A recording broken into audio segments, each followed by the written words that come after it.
So I was 21 years old. I drove home from work, which was the German army. I had joined for 4 years. This was my second year. I was 21 years old. I was married, baby on the way, a nice apartment. I made enough money. My life was okay. And I remember I drove in the car from work to home, which was about 10 minutes, and I was in a traffic jam, a very short traffic jam, and I sat in my car, and the question came up, and the question said, "Is this it? Is this from now on going to be it? You're going home, you're going to, on the weekends, you might go swimming somewhere, you go shopping, you go for coffee to your in-laws. You go on vacation, you go skiing. In the winter, you go, to the beach in the summer, you work, come home, you do the same every day." And the question was, is this it? Is this going to be it? This is it now for the rest of your life. And that question, I didn't have an answer to the question, really. But the question stayed. And it kind of worked in the back of my head for a while. I thought I needed to change something. I needed to maybe change my marriage, go move someplace else, get another job, do something, find it, whatever that it was. I know I was searching for it, but I had no clue where to search. I didn't know what to search for.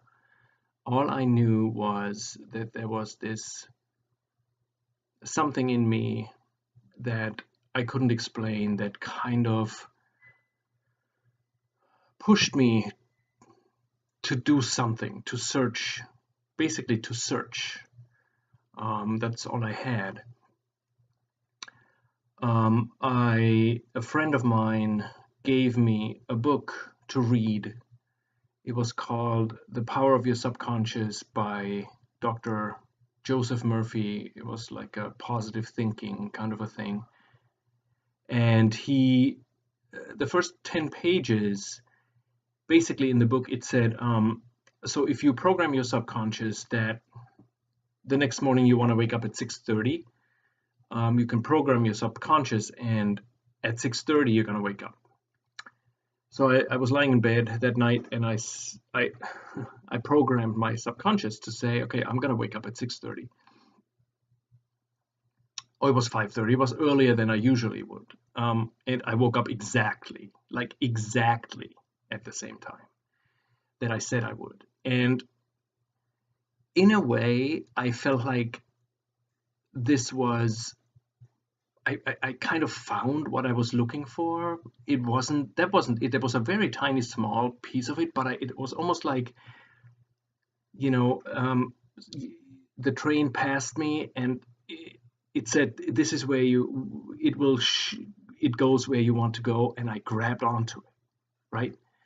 I grabbed onto the train and I jumped onto the train. And from that moment on, I still had no idea where it was going, but from that moment on, I read everything, every book that was possibly related on the periphery even to the search, to the finding what I was looking for. And there were many, many, many books, positive thinking, visualization, Shakti Gawain, Louisa Hay.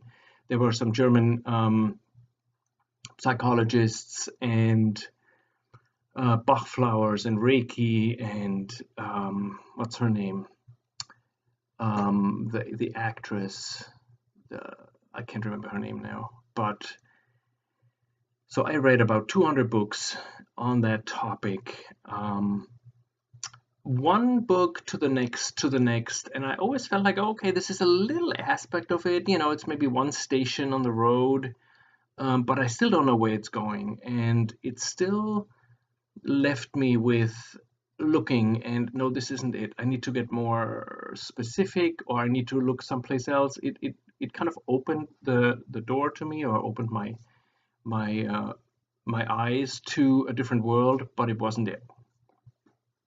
In the meantime, my marriage fell apart. My ex-wife and I now got divorced, and this intensified my search even more until I was going on a flea market in Würzburg in Germany, where I grew up. And that flea market had just like stuff that flea market had, but it also, hidden behind some tables and some old records and stuff, was this big print painting of Jesus praying on top of a mountain with the moon. You know, it was very kitschy, with a thick gold frame, and it was $5, and I walked past it, and I came back 10 minutes later, see if it was still there, walked away again.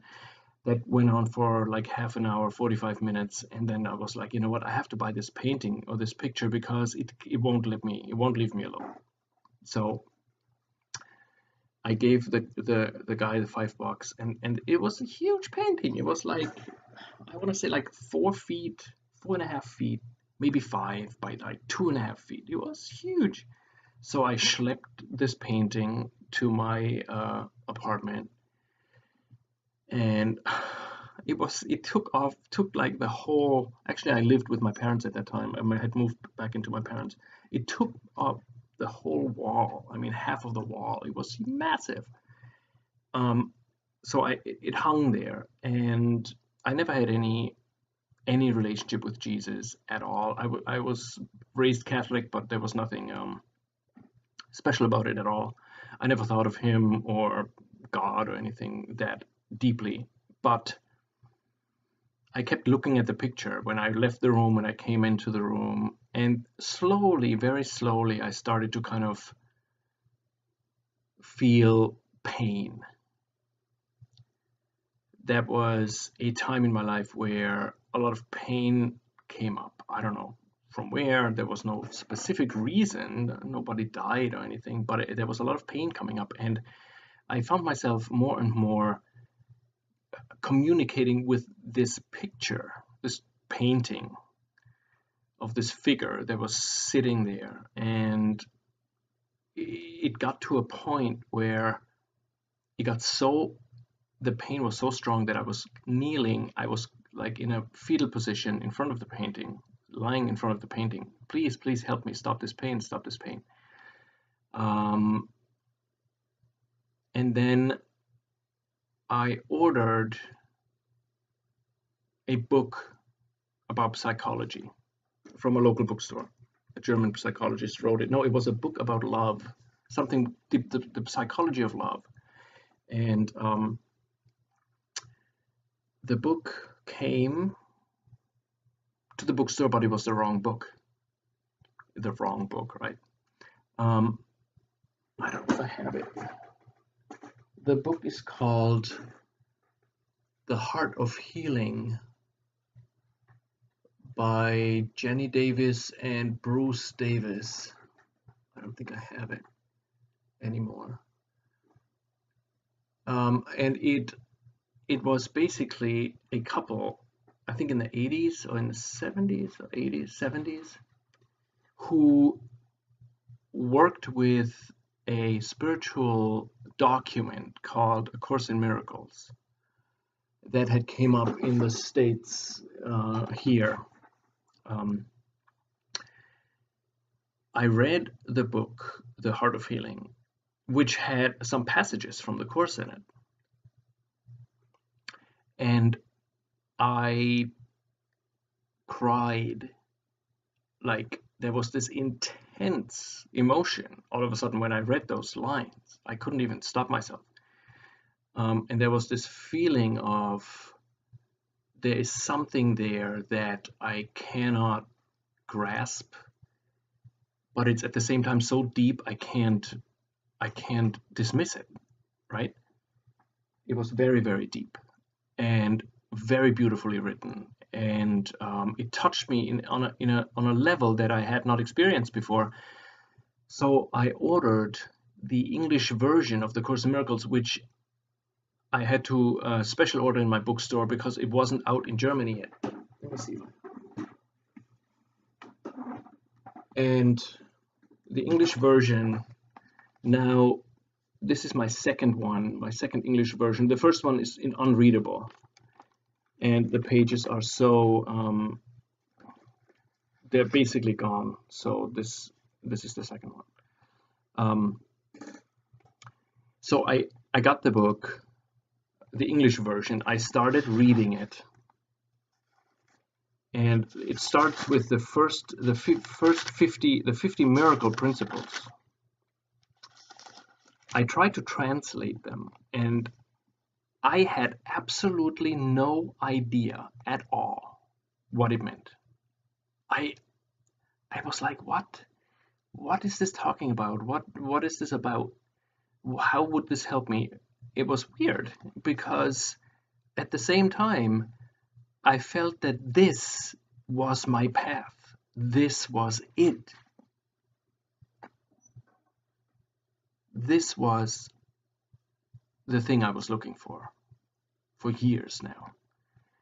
And I remember I was like in my room. I had this book. It came. I put it here on my chest. I was lying down on the floor, and I said, "This is my path. I know it." And it started out very slowly. I had no clue what it said, and I started to buy other books that were kind of written about it, that were out in German. Those were only a couple. I started to read them, and more and more came into the notion that I would, for the rest of my life, have this book as my guide. And it's true. It is. I'm now 31 years after that fateful day in the car where I kind of asked the question, is this all there is? And the answer that this course gives, or gave me, was yes, there is something else, and there is something like you're the drop of the water, you're the drop, and what you can find is the ocean, right? It's not just like a little thing that you add, you add like a little pack to your backpack that you packed for your journey. It's like you are the drop of water, and you will find the ocean, right? So that was a huge revelation for me to get this and to dive deeper and deeper into it. But that's stuff of the next video. So I hope you enjoyed this. One more thing, the Course in Miracles is, as it says, one of 1,000 paths. They all lead to the same in the end, but this is a very specific path. It's not for everybody. I do not recommend it to anybody. It's a very hard path. It's very rewarding, but it's not an easy path where you say a couple of affirmations and you're there. It is not the case. It goes really, really deep into your own muck and your own fear and your own guilt and your own shame and all that stuff. So it's not an easy path, but I stuck with it, and it's my path. What can I say? See you next time.